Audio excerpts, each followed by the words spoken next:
I, Sarah Thompson, was about to embark on a new chapter in my life. At 35, 6 months pregnant, and mother to 3-year-old Ethan, I gazed at my reflection in the mirror, gently placing my hand on my swollen belly. "Mommy, will Santa come to Grandma's house too?" Ethan asked, his face filled with concern. I smiled and replied, "Of course, sweetie.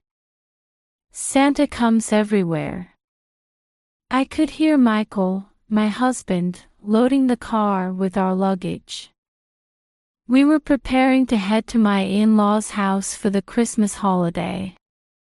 To be honest, I had mixed feelings about this visit. "Ready to go?" Michael poked his head in. His warm smile eased my anxiety a bit. "Yes, I'm all set," I answered. As we got into the car, Ethan was bubbling with excitement, but I still felt uneasy inside. My relationship with Margaret, my mother-in-law, had never been particularly good. During the 3-hour journey, I gazed out the window, reminiscing about past encounters with my mother-in-law. The subtle jabs at our wedding, her cold attitude when Ethan was born. But this time would be different. Surely, she'd be happy about the birth of this new life. Reassuring myself, I took a deep breath as we approached the large house of my in-laws. "We're here, Ethan. Let's go see Grandma and Grandpa." As the front door opened, Margaret appeared. She wore a festive red sweater and sported a perfect smile. "Well, welcome," Margaret exclaimed. "Michael, Sarah, and little Ethan too. How wonderful to see you all looking so well." There was warmth in her voice, but something felt off to me. I could have sworn I saw her smile freeze for just a moment when her eyes landed on my belly. "Hello, Mother," I greeted her politely. "Oh, Sarah. Pregnancy must be tough," Margaret said. "Especially at your age." I couldn't help but wince at her words. Michael cleared his throat, trying to ease the tension. "Mom, where's Dad?" "Your father's in his study. On a work call, he says." Margaret answered. "Come on in now. It's chilly out here." As we entered the living room, a cozy fire crackled in the fireplace. Ethan's eyes immediately lit up at the sight of presents under the Christmas tree. "Ethan, don't touch," I gently admonished. "Oh, let him be," Margaret interjected.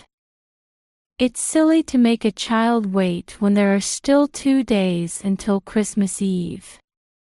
I bit my tongue, feeling the familiar tightness in my chest at our differing parenting philosophies. During dinner, Margaret suddenly broached a subject. "So, Sarah, what about your job? After the second one is born?" I paused, carefully choosing my words. "I'm still considering my options. I thought I'd wait and see how things go with the baby." "I see." There was a hint of disappointment in Margaret's voice. "But children need their mother's love, don't they? Especially when they're little." Her words stung. Didn't Margaret understand how I struggled with balancing work and motherhood? That night, as we lay in the guest room bed, I confided in Michael. "Your mother doesn't really accept me, does she?" Michael hugged me close and said softly, "It'll be okay. Mom's just a worrier. Time will sort things out. His words comforted me a little, but deep down, I still felt uneasy. Would anything change during this day? With these thoughts, I closed my eyes. On Christmas Eve, the house was quiet. After putting Ethan to bed, I headed to the bathroom to wash off some cake frosting that had gotten in his hair. "Come on, Ethan. Bath time," I called gently. As I filled the bathtub, snow began to fall quietly outside the window. Ethan was chattering excitedly. "Mommy, has Santa come yet? I can't wait for the presents." I smiled and answered, "Not yet, sweetie. Santa comes after everyone's asleep." Just as I was about to reach for the shampoo with Ethan in the water, the room suddenly went dark. A power outage. "Oh my," I said, confused, trying to find the switch by touch. "Mommy, I'm scared," Ethan's voice quivered. "It's okay, honey. Mommy's right here," I tried to reassure him. But in the next moment, something unexpected happened. I slipped on the bath mat, losing my balance. With my large pregnant belly, it was difficult to regain my footing. "Ah!" I cried out as I fell backward. A sharp impact as my head hit the tiles. Intense pain shot through me, and I felt myself losing consciousness. The last thing I heard was Ethan screaming, "Mommy! Mommy! Wake up!" His voice faded away as I completely blacked out. I'm not sure how much time passed. I vaguely heard voices. "Sarah!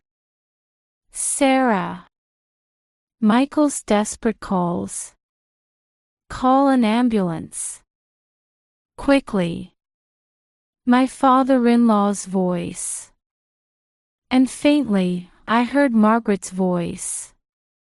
Oh my, what a terrible thing. I couldn't understand the emotion in her words. My consciousness slipped back into darkness. When I opened my eyes, an unfamiliar white ceiling spread out above me. The smell of disinfectant stung my nose. I immediately realized I was in a hospital. Ah! A groan escaped my lips along with the pain. "Sarah!" Michael's voice. His hand tightly gripped mine. "Michael!" I called out weakly. "Ethan. He's fine. Mom's looking after him." Just then, the door to the room opened, and I heard small footsteps. "Mommy!" Ethan's voice. "Ethan." I tried to smile, but my face contorted with pain. Ethan approached my bed and touched my arm with his small hand. "Mommy, I was so scared," Ethan said in a trembling voice. His words squeezed my heart. "I'm sorry, sweetie. Everything's okay now," I tried to reassure him. At that moment, there was a sound outside the room. The door opened, and a uniformed figure entered. "Hello, Mrs. Thompson," the person said. "I'm Detective Johnson. I'd like to ask you a few questions about the accident." I was confused. "Accident? What accident?" My memory was hazy, and I couldn't recall what had happened. And when the police officer came to me, my husband started trembling. I felt Michael's hand shaking in mine. His expression was filled with anxiety and fear. "Michael, what's wrong?" I asked weakly. He didn't answer, just squeezed my hand even tighter. Detective Johnson stood by my bedside. His presence made the air in the hospital room feel even heavier. "How are you feeling, Mrs. Thompson?" Johnson asked in a calm voice. "A bit confused," I answered honestly. Johnson took out a notebook and continued, "Can you tell me what you remember about the details of the accident?" I furrowed my brow. "Accident?" "Yes, the fall in the bathroom." Johnson carefully chose his words. "Actually, we received a report from the hospital. According to the doctor's diagnosis, the state of your injuries seems unusual for a simple fall." I was surprised by his words. "Unusual, how?" "The angle of the head injury and the condition of other parts of your body can't be explained by a normal fall," Johnson continued. "Furthermore, according to your child's testimony, there was a sudden power outage. However, there were no reports of power outages in the neighborhood." I was at a loss for words. Fragments of memory came back to me. Darkness, Ethan's crying, and then intense pain. I was giving Ethan a bath.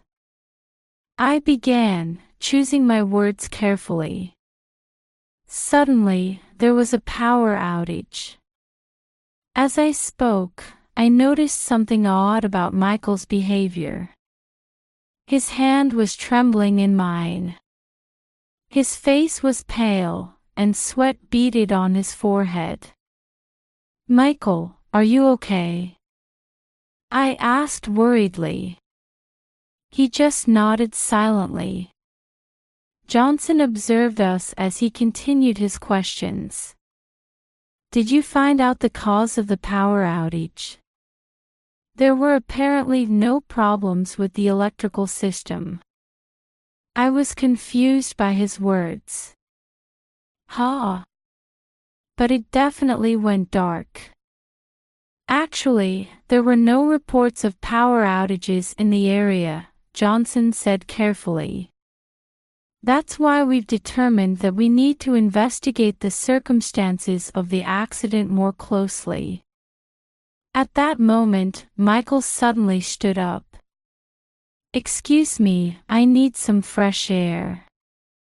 He left the room with shaky steps. Johnson watched him go, then turned back to me. "Mrs. Thompson, is there anyone in your family who might have a reason to want to harm you?" My heart started racing at that question. Something was wrong. This wasn't just an accident investigation. Johnson's question awakened doubts that had been sleeping within me. Margaret's cold glances, her subtle choice of words, and that strange tone in her voice right after the accident. All of it came back to me in fragments. "No, that can't be." I struggled to get the words out. Johnson looked at me with sympathetic eyes. "Mrs. Thompson, we don't believe this was a simple accident. There's evidence that the bathroom circuit breaker was intentionally tripped." As he spoke those words, something clicked in my mind. Margaret's attitude, Michael's agitation, and the police investigation. It all pointed to one terrifying possibility. "But why?" I asked in a trembling voice. Johnson answered with a serious expression, "That's what we're trying to uncover." We need to interview all family members. I nodded silently. My head was in turmoil, but I felt I needed to know the truth. That night, when Michael returned to the hospital room, I had made up my mind. "Michael, tell me the truth," I said, looking straight into his eyes. Michael sat down in the chair and let out a deep sigh. "Sarah, I wanted to protect you. But I might not be able to hide it anymore." "Hide what?" I pressed. "Mom." Michael choked on his words. "Mom, to you, to all of you." At that moment, the door opened and Margaret walked in. Her expression was hard, and there was something cold in her eyes. "Oh, were you talking about me?" Margaret's voice lacked its usual warmth. The atmosphere in the room instantly froze. I looked back and forth between Michael and Margaret, feeling that the moment of truth was approaching. In my heart, I thought of the baby growing inside me and Ethan sleeping in the next room as I summoned my courage. "Mother, please tell me the truth. What happened that night?" Margaret's expression froze for a moment. She took a deep breath, trying to appear calm, but I could see the disturbance in her eyes. "What do you mean, Sarah?" Margaret answered, feigning composure. Michael stood up and positioned himself between his mother and me. "That's enough, Mom. Let's tell her everything." Margaret glared at her son. "Michael, what are you saying?" "The police are here," Michael said, his voice shaking. "They say the circuit breaker was intentionally tripped. We can't hide it anymore." The color drained from Margaret's face. "You can't be. Are you suspecting me?" "Mom, I've known all along." Michael's voice was filled with sadness. "Your attitude towards Sarah, and—" "Be quiet!" Margaret suddenly shouted. "You don't understand anything." The air in the room was suddenly filled with tension. I held my breath, watching them both. "What don't I understand?" I asked quietly. Margaret let out a deep sigh. "You wouldn't understand, Sarah. How much I—" Just then, the door opened and Detective Johnson entered. "Excuse me," he said, surveying the room. "Mrs. Thompson, we've found new evidence." All eyes in the room turned to him at his words. "What kind of evidence?" I asked nervously. "Footage from a security camera in the bathroom," Johnson said carefully. "Did any of you know it was installed?" Michael and I exchanged surprised looks. But I didn't miss the change in Margaret's expression. "Security camera." Margaret's voice trembled. "I don't know anything about that." Johnson took out a tablet. "Let me show you the footage." The screen showed the bathroom scene. Me bathing Ethan, then the sudden darkness. And then, a shocking scene appeared. Margaret sneaking into the bathroom, manipulating the circuit breaker.